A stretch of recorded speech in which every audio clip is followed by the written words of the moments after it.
Is that white fragility or some bullshit like that? No, it's not white fragility. Well, that's the book. No. Is that where you're getting that no, from? No, but not innately, from like original sin, like we're toxically white born racist. Bill Maher absolutely shuts down his guest Bryan Cranston in this clip from the Club Random podcast after Bryan pushes a woke race-based argument about America, and Bill Maher is just shocked by what Cranston says about the so-called inherent racism in white people, and he's just had enough. He fires back hard, dismantling the entire argument piece by piece. Let's get into it and watch Bill Maher shut down this woke nonsense from Bryan Cranston live on the Club Random podcast. The president. And let me ask you a question. Yeah.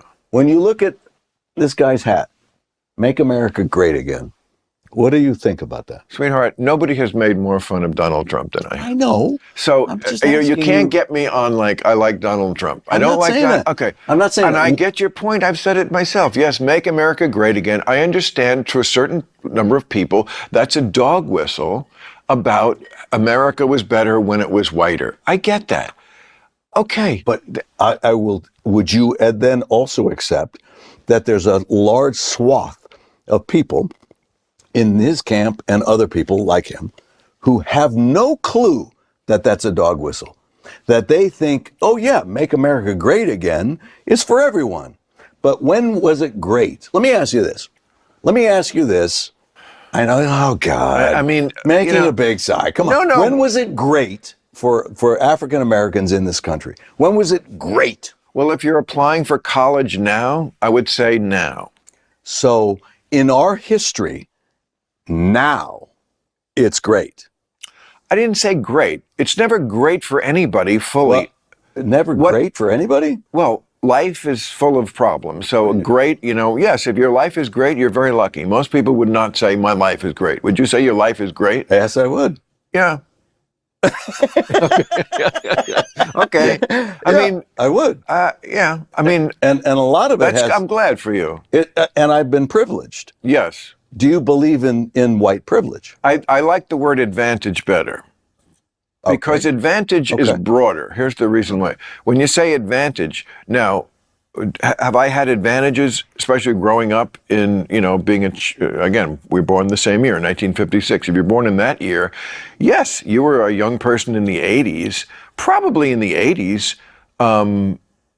could I have been up for a job at a comedy club when I was working little comedy clubs, and there was a black comedian, and they gave it to me instead because they thought I would do better being a white comedian, or that they were just maybe had racism in them.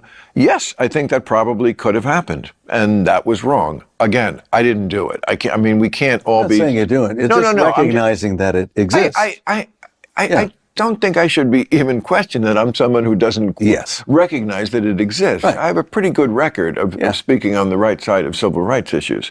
I just like to be real about where we are. And where we are is not where we were. And some people seem literally reluctant. It seems like they feel like the worse I think things are, the better person I am. That's what I get from a lot of the left, I think things are worse than you do, so that's what makes me good. And I just want the reality. I just want the truth. What is the truth of the situation?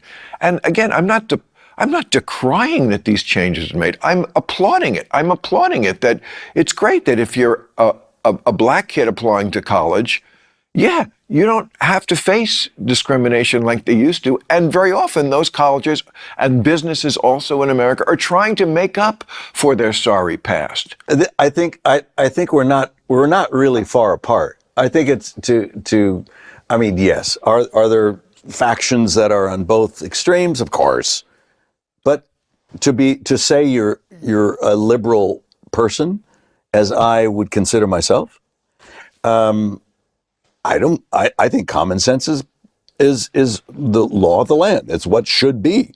I think we are in a much better place than we've ever been before, as far as civil rights, as far as acceptance and it's just the people who are running the world now are millennials and Gen Zs. they're not, I think you're thinking of your generation, and they are still in place in some places.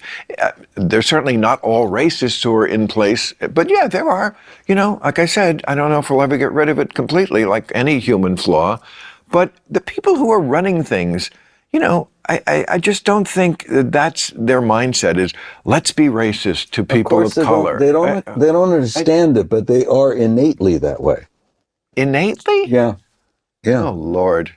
Oh, no. What have you been reading? Oh, babe. Now look here, guys. I don't agree with 100% everything Bill Maher is saying, but I'm glad he's just not a part of the woke crowd, unlike Bryan Cranston in this clip. While Bryan says that white people are born racist, that's actually a racist thing to say. That's the problem with these woke people. People like Bryan think a certain way about themselves, and then they assume everyone else thinks or feels the same exact way, when not everybody feels the same exact way. They project their own guilt onto others.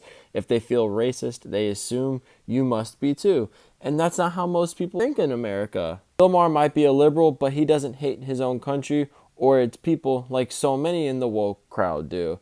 He's not full of guilt or shame for just being an American or white. He actually pushes back on when things go too far. Saying someone is racist just because they're white, I think that's racism in itself.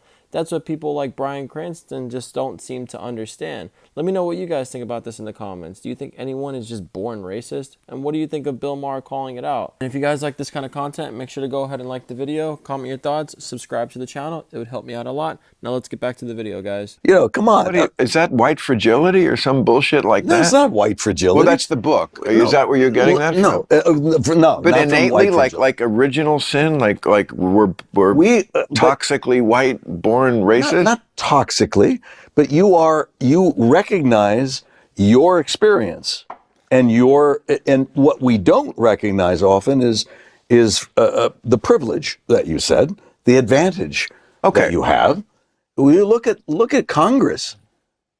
Look at the makeup of Congress. You cannot deny that as older white men are the predominant factor in Congress. I don't have the stats in front of me, but there's plenty of people in color in Congress. And yes, we are moving from a place where it was all white. We get it. Yes. But what direction is it going? And I'd like to see the numbers in Congress. Certainly in the Democratic Party, I bet you they're at least representative percentage-wise. I would say so. Okay. Yeah.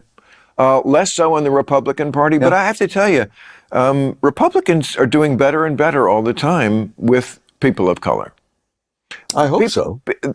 Because the woke shit actually doesn't help any black people. See, to me, this is the difference between liberalism and wokeism. Liberalism is about lifting people up.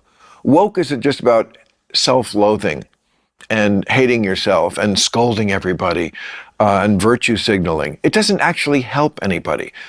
Lifting people up who have gotten a bad shake in this country, who are for some reason downtrodden or have been cheated, absolutely. I've always been for that.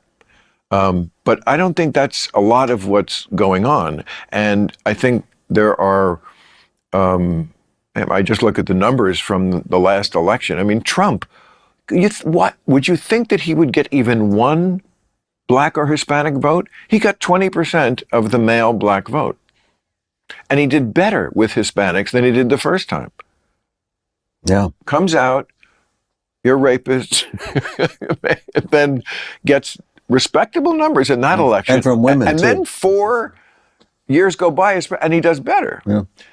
The people, especially immigrants, they don't like this unrelenting negativism about this country. They're like, you know what? Totally agree with that. You should see the fucking river I swam through to get here. Yeah. And I get here, and all you people do is shit on your own country and tell me how horrible it is. You know what? I came from horrible. You want to know horrible? I'll tell you fucking stories. Yeah, guys, I think Bill Maher makes a really good point here. Wokeness is really just self-hate that ends up tearing everything down. It doesn't lift people up. It doesn't help anyone, it just destroys everything. And honestly, it's no surprise that so many immigrants, especially people from tough countries with real socialism or communism, end up supporting Donald Trump. He's got more support from minority communities than most Republicans in history. Why? Because these people lived through real oppression. They saw what it looks like Now they came here and they see these woke Democrats trying to bring up the same ideas into America. They're thinking, what are you doing? I risked everything to escape that kind of life, and now you want to build it here? And I think that's crazy. And the woke crowd, they never want to hear it. They ignore these voices. People who actually lived under the kind of systems the left is pushing, they don't want to be challenged. They want to keep calling everyone racist, fascist, or worse while pretending they're the good guys. Even though Trump won, these woke people aren't going anywhere. They're still here, they're still loud, and they're still trying to tear things down. They keep projecting their own guilt or hate into everyone else, just like Bryan Cranston did in this clip here on Club Random. At least Bill Maher is trying to talk honestly. He may be a liberal, but he's not afraid to call out the insanity. The woke left, they're only going to make things worse because that's what the wokeness does. It just destroys everything it touches. Let me know what you guys think about this topic in the comments, and I'll see you guys on the next video.